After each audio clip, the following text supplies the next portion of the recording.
আসসালামু আলাইকুম ওয়া রাহমাতুল্লাহি ওয়া বারাকাতুহু। আশা করি সবাই ভালো আছেন। যারা একটি ত্রিভুজের লম্ববিন্দুর স্থানাঙ্ক নির্ণয় করার দেখতে আসছেন তাদেরকে আমি অনুরোধ করব লম্ববিন্দু অ্যাকচুয়ালি কিভাবে জ্যামিতিকভাবে আঁকতে হয় সেই ভিডিওটি আপনারা দেখবেন এবং সেই ভিডিওতে কিভাবে আঁকা হয়েছে সেই প্রসেসগুলো একটু ফলো করবেন। তো মূলত লম্ববিন্দু বলতে বোঝায় যে একটা ত্রিভুজের শীর্ষ থেকে বিপরীত বাহুর উপর যদি আমি লম্ব আঁকি তাহলে এরকমভাবে যে লম্বগুলো আঁকা হলে তারা যে বিন্দুতে মিলিত হয় মূলত সেই বিন্দুটাকে আমরা বলতেছি লম্ববিন্দু।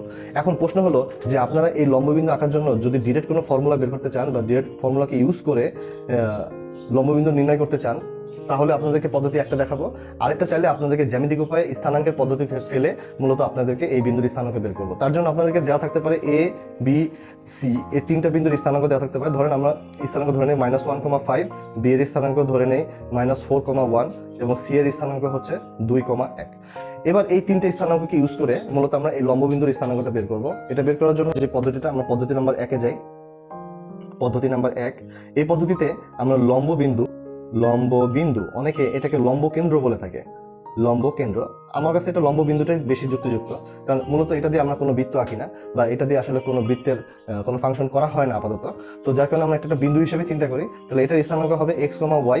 এটা ইজ ইকুয়াল টু হচ্ছে x1 tan a, x2 tan b, x3 tan c ভাগ হলো tan a tan b plus tan c।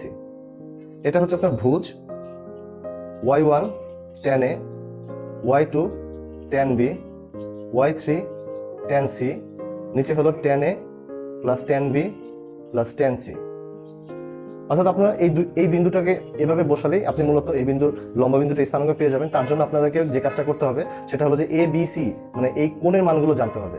তো কোণের মান জানার জন্য আমাদের যে সূত্রটা আছে, আমরা কোণ নির্ণয় করার যে সূত্রটা, কোণ নির্ণয় সূত্র হচ্ছে tan θ সমান সমান plus minus m1 minus m2 1 plus m1 into m2। এটা হচ্ছে আমাদের একটি কোণ নির্ণয় করার সূত্র। তবে আপনাদেরকে কোণ নির্ণয় করতে গেলে যে বাহুর অন্তর্বর্তী কোণ আপনি বের করবেন সেই বাহুর ঢাল নির্ণয় করতে হবে। ধরে নেন এটা ঢাল হলো m1, এটা হলো m2, এটা হলো m3। আমরা এই তিনটা রেখার ঢাল বের করে আমরা যে কোণটা বের করতে চাই বা এ বি সি, ধরেন এ কোণটা যদি বের করতে চাই তাহলে m1 আর m3 এই দুটোকে আমরা এখানে বসাতে হবে। যদি বি কোণ বের করতে চাই তাহলে m1 আর m2 এর মানটা এখানে বসাতে হবে। তাহলে আপনি এই কোণের মানটা পেয়ে যাবেন। আর কোণের মান পেয়ে গেলেই এখানে আপনি এ বি সি এর জায়গায় এই মানটা বসিয়ে দিতে পারতেছেন। তাহলে চলেন আমরা দ্রুত এটা করে ফেলি। সেটা হলো যে প্রথমে যেটা করতে হবে, এই A B B C C এই বাহু তিনটে ঢাল বের করতে হবে। তাহলে এ বি রেখার ঢাল যেটাকে আমরা m1 বলছি, এটা হচ্ছে আপনার 4/3।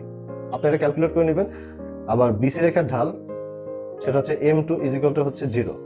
এসি রেখার ঢাল m3, এটা হচ্ছে -4/3।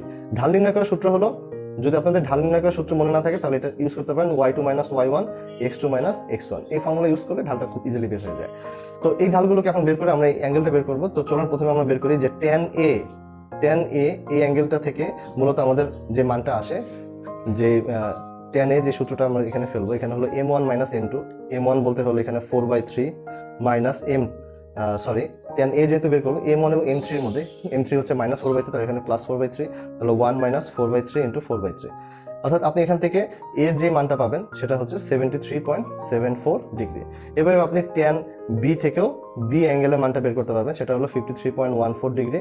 আর tan c এখান থেকেও সেম অ্যাঙ্গেলটা বের করতে পারবেন, সি এর জন্য 53.13 ডিগ্রি। এটা 13 আসে, 13 ডিগ্রি। তো এইভাবে আপনি এ বি সি তিনটা অ্যাঙ্গেলের মানটা পেয়ে গেলে আপনি যখন এই সূত্রের মধ্যে বসিয়ে দিবেন তখনই আপনি এই বিন্দুর স্থানাঙ্কটা পেয়ে যাবেন। তাহলে আমরা লিখি যে অতএব x, y এটা হচ্ছে x1 বলতে আমার এখানে -1 ইন্টু tan a বলতে এখানে 73.74। আচ্ছা, তারপর হলো x2 হচ্ছে -4, তারপর tan b হচ্ছে 53.13, আর x3 বলতে এখানে 2 বোঝাচ্ছে 2 tan c হচ্ছে 53.13। নিচে হলো tan 73.74 plus tan 53.13 plus tan 53.13। এভাবে আপনি y এর মানটাও বসাতে পারেন। এই মানগুলো বসাবেন এখানে y1 বলতে আমাদের এখানে 5 বোঝাচ্ছে, ইন্টু tan a বলতে 73.74 ডিগ্রি। এভাবে আপনি সবগুলো বসাবেন। নিচে tan a 73.74 ডিগ্রি এভাবে বসাবেন। বসিয়ে যে মানটা আপনি পাবেন সেই মানটা এখান থেকে আমি লিখে দিই। সেই মানটা আপনার আসছে হলো -1 এবং 3.25। এই মানটা আপনি পাবেন। ক্যালকুলেট করে দেখেন, যদি না মিলে তাহলে আপনি কমেন্টে আমাকে জানাবেন যে আপনি ক্যালকুলেটে আপনার এই মানটি আসে নাই।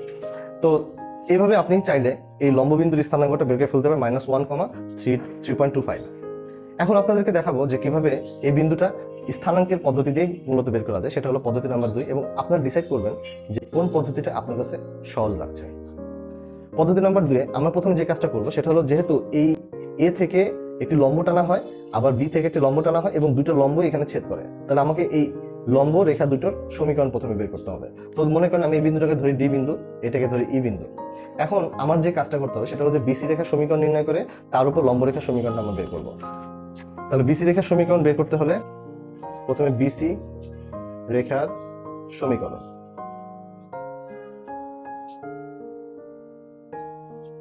অথবা আমি এখানে আরেকটা সমীকরণ দিই, অর্থাৎ এবি রেখার উপর লম্ব রেখা, এটাকে একটা নাম দিয়ে দিই এফ। তাহলে আমাকে যে কোনো দুইটা রেখার সমীকরণ করলেই হবে। আমরা এবি রেখার সমীকরণটা করি। আচ্ছা, এবি রেখার সমীকরণটা, এটার উপর লম্ব রেখা হচ্ছে এই সিএফ। তাহলে আগে এই এবি রেখার সমীকরণ নির্ণয় করি। এবি রেখার সমীকরণটা আমরা পাই হলো এবি রেখার সমীকরণ x - x1, x1 - x2, y - y1, y1 - y2। এখন এই এবি রেখার সমীকরণ থেকে আমরা যেটা পাই মানগুলো বসিয়ে দিই। x - x1, x1 বলতে এখানে +1, এখানে -1 -1 +4, আর এখানে হলো y - y1, y1 হচ্ছে এখানে 5, এখানে 5 - 1। এখান থেকে আপনি আলটিমেটলি যেটা পাবেন সেটা হলো 4x - 3y + 19 = 0। এটা হচ্ছে আপনার এবি রেখার সমীকরণ।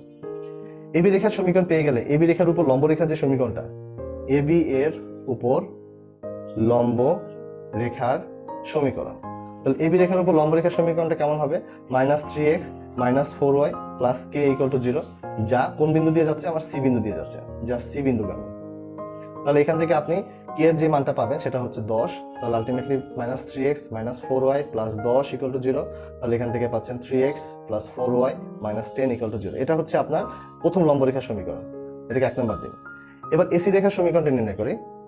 এসি রেখার সমীকরণ same process, x1 x - x1, x1 - x2, y - y1, y1 - y2।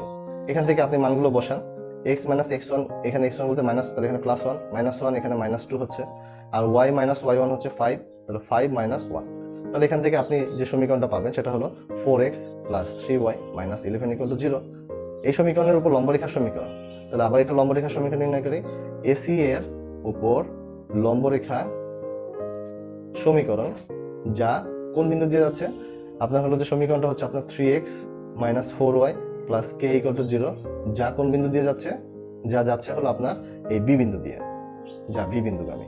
তাহলে আপনার বি বিন্দু দিয়ে সিদ্ধ করলে এখানে 3 × বি এর ভ্যালু হচ্ছে -4, -4 × y এর ভ্যালু হচ্ছে 1 + k = 0। তাহলে এখান থেকে k এর মানটা আপনি পাচ্ছেন 16। তাহলে এই 16 মানটা আপনি এখানে বসিয়ে দিলে 3x - 4y + 16 = 0। এটা হচ্ছে আপনার আরেকটি লম্ব রেখা, যেটা আপনার 2 নম্বর সমীকরণ দিয়ে দেন। তাহলে এই দুটো সমীকরণকে মূলত আমরা কি করব? ছেদবিন্দু হিসেবে লম্ব বিন্দুটা পেয়ে যাব। তাহলে লিখবো যে 1 ও 2 কে সমাধান করে, 1 ও 2 কে সমাধান করে আমরা কি পাই? 1 ও 2 কে সমাধান করলে আমরা যদি দুটো সমীকরণকে যোগ করি তাহলে সেটা হলো 6x + 6 = 0। তাহলে এখান থেকে x = -1 আসে, আর এই x এর মান যে -1 সেটা আপনার যখন একটা সমীকরণে বসিয়ে দেন, তাহলে 1 থেকে কি পাই? 3 × -1 + 4y - 10 = 0। তাহলে আপনার আসলে 4y = 13। তাহলে এখান থেকে y = 13/4। আলটিমেটলি আপনি এখান থেকে যদি দশমিকে যান তাহলে 13/4 কত আসে? 13/4 3.25। তাহলে আমরা এখান থেকে y এর মানটা পেয়ে গেলাম। তাহলে লিখবো যে অতএব লম্ব বিন্দু যেটাকে আমরা x, y বলি, সেটা হচ্ছে -1, 3.25। আশা করি আপনারা বুঝতে পারছেন যে আমরা এই স্থানাঙ্কের পদ্ধতি দিয়েও এই লম্ব বিন্দুটা বের করতে পারি, চাইলে আমাদের এই ফর্মুলা দিয়েও লম্ব বিন্দু বের করতে পারি। আমার কাছে তুলনামূলকভাবে এই 2 নম্বর পদ্ধতিটাই তুলনামূলক সোজা হয়, এবং এটা দিয়ে মূলত আমরা ইজিলি এই লম্ব বিন্দু বা ছেদ বিন্দুর স্থানাঙ্কটা বের করে ফেলতে পারি। তো আশা করি আপনারা সবাই বুঝতে পেরেছেন। ভালো থাকেন, সুস্থ থাকেন। ধন্যবাদ সকলকে। আসসালামু আলাইকুম।